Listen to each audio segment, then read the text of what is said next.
Hey! Donc aujourd'hui on se retrouve dans une nouvelle vidéo et c'est une vidéo qui va être cette fois-ci consacrée à l'historique dans la jeunesse. C'est une vidéo que j'avais envie de vous faire depuis un petit moment déjà et là je me pose enfin pour vous la filmer. À travers cette vidéo nous allons voir comment peut être perçu l'historique dans les romans jeunesse mais aussi dans la BD, parce que oui nous avons 3 romans mais aussi une BD. Et là pour ceux qui me connaissent et qui me suivent sur Insta, je crois que là déjà vous allez savoir de quelle BD je vais parler, n'est-ce pas? Donc 4 œuvres aujourd'hui pour parler de l'historique dans la jeunesse. Alors je vais vous présenter les œuvres dans l'ordre chronologique, donc c'est-à-dire qu'on va partir de l'Antiquité pour arriver au XXe siècle. Allez c'est parti. Donc le premier livre que nous allons parler s'intitule La fille de Cléopâtre et il est écrit par Vicky Alvire Schechter. Oui je suis en train de dire le nom sur mon ordinateur mais le nom est vraiment compliqué, hein. Je suis désolée. Donc dans ce livre nous allons avoir le point de vue de Cléopâtre Sélénée, autrement dit la fille de Cléopâtre et de Marc-Antoine. Donc là oui nous sommes en pleine Antiquité, mais aussi des autres enfants. Voilà, nous allons suivre aussi le destin des frères de Cléopâtre Sélénée. Et donc dans ce livre nous avons les dernières années, les derniers instants du règne de Cléopâtre et de Marc-Antoine. Donc au début, comme vous l'aurez sans doute compris, nous sommes en Égypte, mais il se passe quelque chose et les enfants vont être amenés à vivre à Rome. Bon, le quelque chose, je suppose que tout le monde a la référence, mais comme je pense qu'il y en a qui connaissent pas toute l'histoire égyptienne, je garde un peu le suspense. Donc bien qu'on veut montrer la destinée des enfants dans ce roman, nous avons quand même une histoire qui est très romancée, parce que bien évidemment il y a quand même beaucoup d'ombre au tableau pour pouvoir vraiment écrire une histoire vraie. D'ailleurs, j'en profite là maintenant, mais à la fin de ce roman, vous avez un dossier historique écrit par l'auteur où on vous explique ce qui est vrai, ce qui est pas vrai, de ce qu'on sait, de ce qu'on sait pas et qu'est-ce qui a été imaginé. Voilà, vous avez quand même un référentiel à la fin du roman. Donc par cette dualité Égypte et Rome, nous avons quand même une belle confrontation des cultures. L'autrice par elle-même est très passionnée par l'Antiquité, donc elle va raconter avec aisance et avec facilité et avec didactique, j'ai envie de dire, avec pédagogie, tout ce qui se passe, ou ce qui se passait plutôt, dans l'Antiquité autant égyptienne que romaine, avec des confrontations de points de vue. Cela dit, tout ça n'est pas lourd en fait à la lecture puisque c'est quand même très fluide, c'est pas un bouquin historique qu'on fout dans la gueule en mode vas-y va apprendre ce qui se passait, mais c'est plutôt sur le ton des anecdotes, c'est plutôt sur le ton de la rigolade et en fait on apprend beaucoup de choses sans s'en rendre compte. Et de plus, ce que je trouve ça intéressant aussi, c'est que l'autrice, à certains moments, elle n'a pas du tout hésité à casser le mythe de la belle Rome en montrant ses bas-fonds et les mauvais quartiers et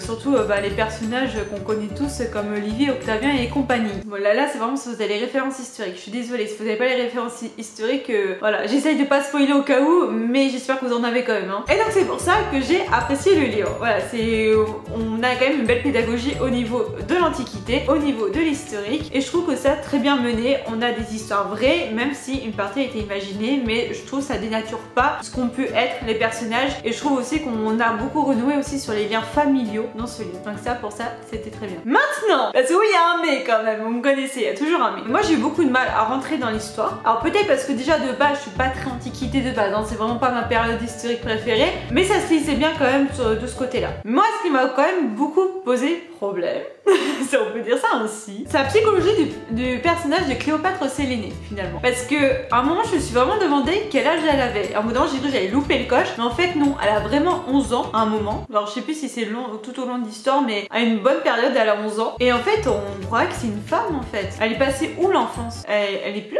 Autant ses frères, il y a quand même une mentalité, une maturité qui correspondent à leur âge, mais elle, j'ai l'impression qu'on avait vraiment une femme en fait à la lecture. Ce qui m'a manqué, mais c'est personnel. C'est un peu le côté enfantin du personnage parce qu'à 11 ans on n'a pas, c'est pas possible qu'on ait une aussi grande maturité, mais voilà, moi c'est juste ça le petit problème on va dire, même si c'était très intéressant comme livre, je trouvais que ça n'a pas été très bien respecté, mais ce n'est que mon avis personnel. Alors là on va faire un bond dans le temps, carrément, parce qu'on va arriver vers 18e, 19e siècle, j'ai vraiment pas compris la temporalité, mais nous sommes à Londres au bord d'un navire avec Bloody Jack de Ellie Mayer. Alors dans ce livre on suit Mary qui est une très jeune fille, c'est même une enfant d'ailleurs, qui était de bonne famille et qui du jour au lendemain, parce qu'elle a plus personne, parce qu'ils sont morts d'une terrible maladie, oui parce que là aussi on a une épidémie, lol, bref je passe, j'ai essayé de faire du monde mais ça marche pas, donc elle a perdu tous les membres de sa famille et elle se retrouve à la rue. Donc elle se retrouve très vite à vagabonder dans les rues de Londres. De Londres, je m'excuse. Donc je disais,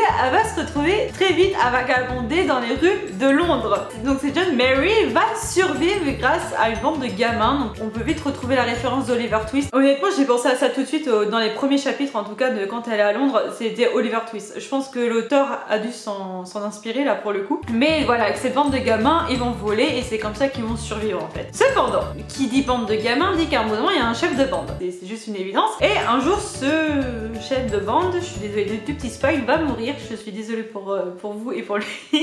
Mais c'est ce qui va nous mener au fin fond de l'histoire, qui est que Mary va vouloir prendre la mer parce qu'elle en a toujours rêvé et va se faire engager comme moussaillon. Mais au cas où vous le saviez pas, à cette époque quand on est une femme on n'est pas les bienvenus sur les bateaux, donc elle se fait passer pour un garçon. Donc avant la puberté c'est peut-être possible, c'était possible pour Mary pour le coup parce que tout le monde n'y a vu que du feu. Et juste pour ceux qui n'avaient pas la référence historique, à l'époque on pensait que les femmes portaient malheur sur les bateaux. À partir de là, une vraie question va se poser sur cette société là ancienne mais aussi contemporaine parce qu'on retrouve quand même des similarités. Quelle était la place de l'homme et de la femme dans la société? Ça c'est une question qui va se poser dans ce bouquin, vraiment. Et en fait, pour tout ce que je viens de vous dire, je trouve que déjà, avant de vraiment entrer dans la profondeur des choses, je tiens à signaler tout de suite que ce roman est très bien construit. Honnêtement, je trouve c'est important de souligner, surtout dans les romans jeunesse, tout a une logique en fait. Et même du point de vue narratif finalement, parce que comme je vous l'ai dit, Mary, à la mort de ses parents, elle finit dans la rue,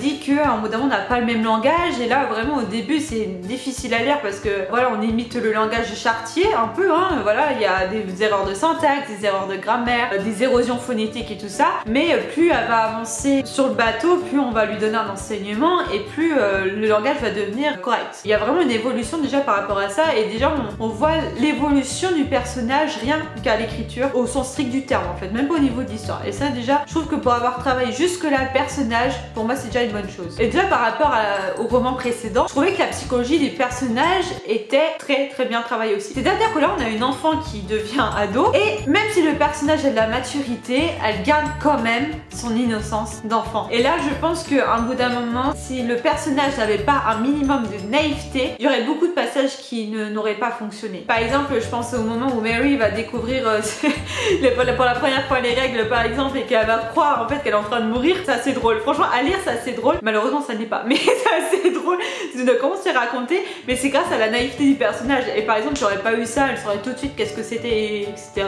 Ça n'aurait pas fonctionné. Donc rien que pour ça déjà, évolution du personnage, au niveau de l'écriture, de la psychologie, et surtout respecter la naïveté de l'enfance, rien que pour ça déjà bravo. Et comme je vous le disais, on a aussi une bonne vision de la place des hommes et des femmes dans la société. Alors là je vais pas vous donner les détails parce que malheureusement ça serait spoilé, mais qui est très bien marqué aussi, et c'est très bien travaillé. Et j'ai presque envie de dire, juste pour teaser aussi, c'est qu'on montre aussi les violences qu'il y avait entre hommes à hommes sur les navires, on va dire à l'époque, mais aussi aujourd'hui c'est le cas. C'est-à-dire c'est pas parce que vous êtes un homme que vous pouvez pas être agressé sexuellement. J'ai l'impression qu'il y a aussi une sensibilité par rapport à ça dans ce roman. Je vais pas tout vous dire, mais il y a beaucoup de sujets comme ça qui sont très intéressants, et en plus qui sont très bien explicites pour la jeunesse. Donc moi pour ça tout béné. Mais on sentait aussi que dans cette narration que l'auteur est très passionné par le monde marin, mais dans le sens bateau etc.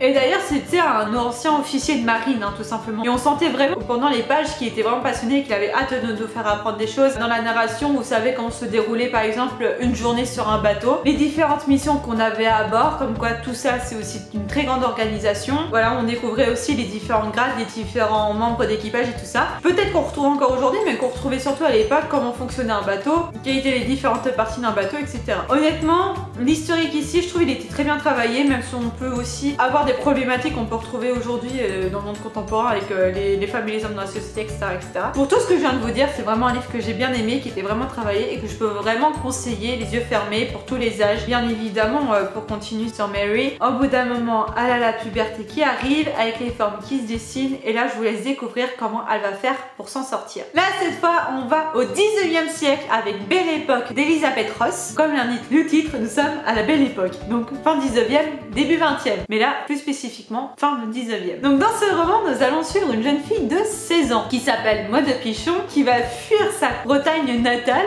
pour éviter un mariage forcé tout simplement, et pour fuir elle va à Paris, parce que Paris c'est un peu une ville de ses rêves qui faisait rêver sa mère, etc. Donc elle disait quitte à fuir, autant fuir à Paris. Et donc elle va se retrouver à Montparnasse. Donc si vous ne le saviez pas, Montparnasse c'est un peu le quartier breton de Paris, ça c'est juste pour l'anecdote. Seulement la vie parisienne n'est pas aussi simple que ce qu'elle croyait. déjà le prix des loyers est élevé plus qu'elle ne pensait. C'est encore le cas aujourd'hui, je vous rassure. Je sais pas si ça rassure, mais bon bref. Et donc du coup pour essayer de survivre, parce qu'il y a vraiment une question de survie à un moment, elle va accumuler plusieurs boulots et ça va pas forcément bien se passer, on va dire. Jusqu'au jour où elle va tomber sur une drôle d'annonce finalement, sur une annonce qui va l'amener à l'agence Durando, une agence de repoussoir. Donc le principe, ça va être d'engager des femmes laides pour mettre en valeur les femmes de la société. On va dire ça comme ça. Le principe de repoussoir, c'est qu'il y a une personne qui est entre guillemets normale, parce que oui, le thème de la beauté est aussi dedans. On va dire un normal qui a pas forcément une beauté extraordinaire. Et donc ces femmes normales, pour briller dans la haute société,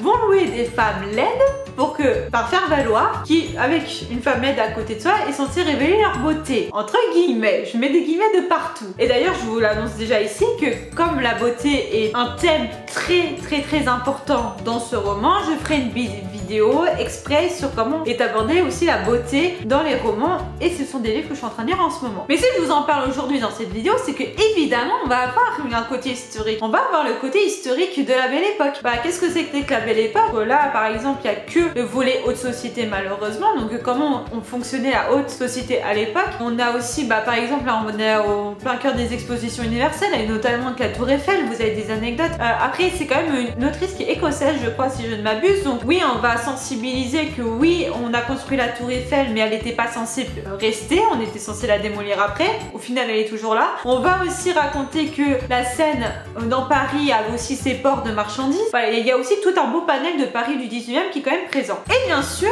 nous avons le thème de l'amitié et du secret bien évidemment dans ce roman, parce que Maud Pichon va devenir la repoussoir d'une personne en particulier et exclusive. Et donc du coup on va avoir avec cette personne là, donc la dite personne qui est notre femme mais qui vient de la société cette fois-ci, on va avoir le secret parce qu'elle doit pas révéler qui elle est, et vous avez aussi l'amitié finalement qui va émerger. Et par rapport à ces deux jeunes filles, donc Maud et la dite personne, vous avez aussi comment étaient considérées les femmes au 19e siècle. Voilà, la mère elle embauche Maud en tant que repoussoir pour sa fille, mais elle la fille, donc c'est Isabelle, je vais donner le nom en fait. Finalement, est-ce qu'elle doit se marier comme toute bonne femme de la bonne société, comme elles étaient perçues pour obéir à sa mère, etc. Ou est-ce qu'elle a droit en fait de croire en ses rêves et de faire ses études et d'intégrer la Sorbonne? Voilà. Il y a aussi cette grosse intrigue. Quelle place avaient les femmes dans la société? Alors c'est pas aussi poussé que ce que je suis en train de vous dire, mais c'est une question qui est importante dans ce roman. Et surtout Isabelle, c'est quand même une femme, enfin une jeune fille qui s'intéresse beaucoup aux sciences. Donc par rapport à elle aussi, on va expliquer qu'est-ce que c'était que la photographie à l'époque. Comment on faisait les photos à l'époque, parce qu'on n'avait pas le numérique, n'est-ce pas? Comment étaient développées les photos. En fait, il y a plein d'autres choses comme ça qui sont énoncées dans ce roman, donc vous avez quand même un bon panel du mode de vie du 19e siècle. Bien évidemment, ce que je reproche souvent dans les romans, on va dire pour ados, parce que là c'est vraiment pour ados du coup, il y a toujours des moments qui font tiquer, mais bon bref, ça je pense que c'est le genre qui veut ça, même quand j'étais moi ado, c'est pas parce que là j'ai grandi que voilà, mais moi ado il y a toujours des moments qui m'ont fait un peu tiquer, il y a une petite romance dedans aussi et tout, mais il y a aussi une construction de maturité, et Maud elle se rend compte aussi des erreurs qu'elle a pu faire avec d'autres personnages, etc. Et il y a aussi pour, en conclusion, définir qu'est-ce que c'est que la beauté, qu'est-ce que sont les critères de beauté, mais ça je vous en reparlerai dans une autre vidéo, beaucoup plus longuement, parce qu'il y a quand même pas mal de choses qu'on peut dire quand même. Et là, on va au 20e siècle, à la Seconde Guerre mondiale, avec une BD que j'ai ici qui s'appelle Les enfants de la résistance, écrite par Benoît Hers et Vincent Ducomier. Qu'est-ce que j'adore cette BD. J'avais juste besoin de la montrer, je l'avais avec moi. Maintenant je vais pouvoir vous remettre une image ici parce que ce sera beaucoup plus facile pour moi pour parler. Et donc dans cette BD, donc c'est une saga, hein, il n'y a pas qu'un tome, il y en a d'autres. D'ailleurs il y a le tome 7 qui va sortir dans pas longtemps, ou alors il est déjà sorti, mais je crois pas. Je crois qu'il va bientôt sortir. En tout cas à l'heure où je parle, c'est sûr il n'est pas encore sorti. Où là on va suivre trois enfants, donc François et Eugène, qui viennent du village où se passe cette histoire. Et on va aussi avoir le destin d'une jeune fille qui s'appelle Lisa, mais elle a été recueillie. Et ces trois enfants finalement ils vont aussi mal vivre l'occupation allemande et vont décider à terme de former un petit groupe de résistants qui s'appelle le clan du refus. Et qui dit clan de résistance vont essayer de mener des actions contre les Allemands. Alors déjà, on va planter le décor tout de suite. C'est une BD que j'adore extrêmement. Voilà, je ne trouve aucun défaut à cette BD. Aucun défaut. Je peux pas vous dire ça autrement. Je regarde même les autres tomes en essayant de me rappeler si j'avais trouvé un défaut. Je ne trouve pas de défaut à cette BD et honnêtement, je la trouve géniale. Au niveau de la pédagogie. Parce que oui, je trouve que déjà la résistance, on n'en parle pas assez.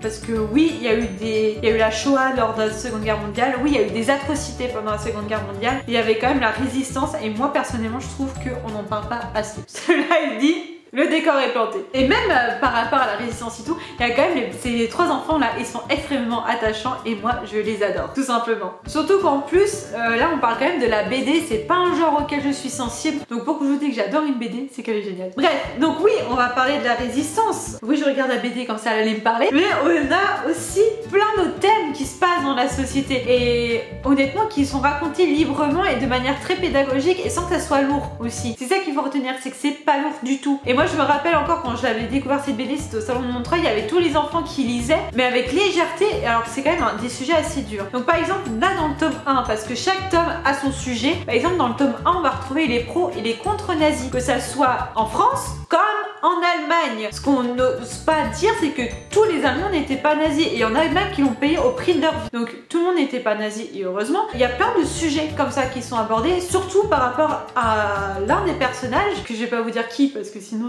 ça serait spoilé, mais qui va être très important finalement. Et dans ce tome là, vous avez aussi une vue de comment on vivait la guerre dans la province, mais comment on la vivait aussi à Paris, parce qu'il y a quand même, c'est quand même différent. Et donc là, il y a tout ça qui est énoncé. Vous avez aussi comment manipuler la population finalement. Voilà, comment manipuler les gens au niveau du gouvernement. Tout ça c'est énoncé. Et honnêtement, c'est très bien fait. Parce qu'on en dit beaucoup avec les images et par rapport au texte et par rapport à l'intrigue. Je trouve que c'est vraiment explicite. Une anecdote où je sais plus si c'était dans ce tome là ou dans un autre, donc excusez-moi, ça a coupé. Je disais que les auteurs sont belges, donc je sais que, enfin je pense que c'est vraiment explicite à la Belgique, mais à un moment quand on faisait un V sur un mur, c'était pour victoire en français ou Freiheit, je crois, en néerlandais, qui veut dire liberté, je crois, quelque chose comme ça. Bref, vous avez aussi beaucoup d'anecdotes historiques comme ça. Et donc je sais plus où j'en étais, parce que oui, j'ai mes notes à côté et je crois que je me suis un peu éparpillée, donc ça c'est le risque quand je parle de cette BD. Mais je pense qu'on peut terminer là-dessus, c'est que certes nous avons une vision française, mais nous avons également une vision allemande, notamment par certains personnages qui sont très importants. Et c'est une vision que des fois j'ai l'impression, en France en tout cas, cette vision allemande on l'a pas. Et cette BD nous l'offre. Par exemple, comment manipuler les petits garçons et les petites filles chez les Allemands pour qu'ils deviennent nazis par exemple. Et d'ailleurs dans cette BD vous avez également des bulles en allemand qui sont pas forcément traduites mais qui sont quand même assez compréhensibles par l'image. Si vous avez fait un peu d'allemand, elles sont facilement compréhensibles, mais ça rajoute aussi un réalisme de... Oui, des fois on avait des personnes qui parlaient allemand mais on les comprenait pas forcément. En tout cas, même si vous comprenez pas ces bulles en allemand, il n'y a vraiment pas de souci de compréhension majeur. Bref, pour finir là-dessus, je trouve qu'au niveau de l'historique, cette BD, honnêtement voilà, cette BD je la chéris parce qu'elle est vraiment ludique, elle est très pédagogique et franchement j'ai rien à lui reprocher. Je trouve les dessins, en plus vous avez une magnifique carte là, entre deux couvertures là, voilà, qui représente la France, donc avec la France libre et la zone occupée, voilà, avec les 3 personnages qui sont là. Les dessins ils sont beaux, voilà, je vous montre juste la première page. Voilà, les dessins ils sont beaux, je trouve, j'adore les dessins, voilà, après ça c'est personnel. Mais aussi ce que je voulais rajouter, c'est que, putain j'ai oublié de dire ça, dans le top 1, il y a quand même un événement historique qui est quand même raconté, c'est l'exode des populations civiles. Putain, je sais pas comment j'ai fait pour oublier ça, mais voilà, il y a ça aussi qui est raconté. Et donc, je disais, à la fin, vous avez aussi un dossier documentaire qui explique un peu plus, par exemple, qu'est-ce que c'était que l'exode des populations civiles. À cette époque-là, on a des témoignages d'enfants sur la guerre, donc voilà, vous avez vraiment un grand dossier documentaire, enfin un grand dossier, sur quelques pages, mais qui est très bien construit, avec des vraies photos ou alors des dessins de la BD. Il y a quand même vraiment un dossier qui accompagne à chaque fois chaque tome en fonction des thèmes qui sont abordés. Enfin bref, j'adore vraiment cette saga. De toute façon, je ferai quelque chose avec cette saga. Je vais pas m'en arrêter à cette vidéo. Je ferai vraiment une vidéo saga sur les enfants de la résistance, au moins sur les 5 premiers tomes je pense, mais je sais pas combien de tomes seront édités parce que la saga est en cours. Enfin bref, c'est sûr, je ferai d'autres vidéos sur cette saga où je vous en parlerai un peu plus longuement. La vidéo a été très longue, j'en suis désolée. Si vous m'avez suivi jusqu'au bout, bravo à vous. Franchement merci, ça me touche. Je vais pas faire une conclusion conclusion hyper longue parce que déjà vous m'avez supporté pendant au moins une demi-heure, je pense, facile. Donc bref, je vous remercie d'avoir regardé cette vidéo. La semaine prochaine, j'espère, on se retrouvera pour une nouvelle vidéo. Là, normalement, ce qui va arriver, ce va être des découvertes autour d'un auteur en particulier et on va travailler sur beaucoup de vidéos autour de cet auteur. Il y a aussi d'autres thèmes qui vont arriver, bien évidemment le thème de la beauté parce qu'avec Belle Époque, j'étais obligée de faire des liens, sachant que j'avais beaucoup de bouquins dans ma bibliothèque qui s'approchaient de ce thème. En tout cas, je vous remercie beaucoup d'avoir regardé cette vidéo jusqu'au bout et moi, je vous laisse ici en vous souhaitant une bonne semaine et moi, je vous dis à la prochaine. Tchuss!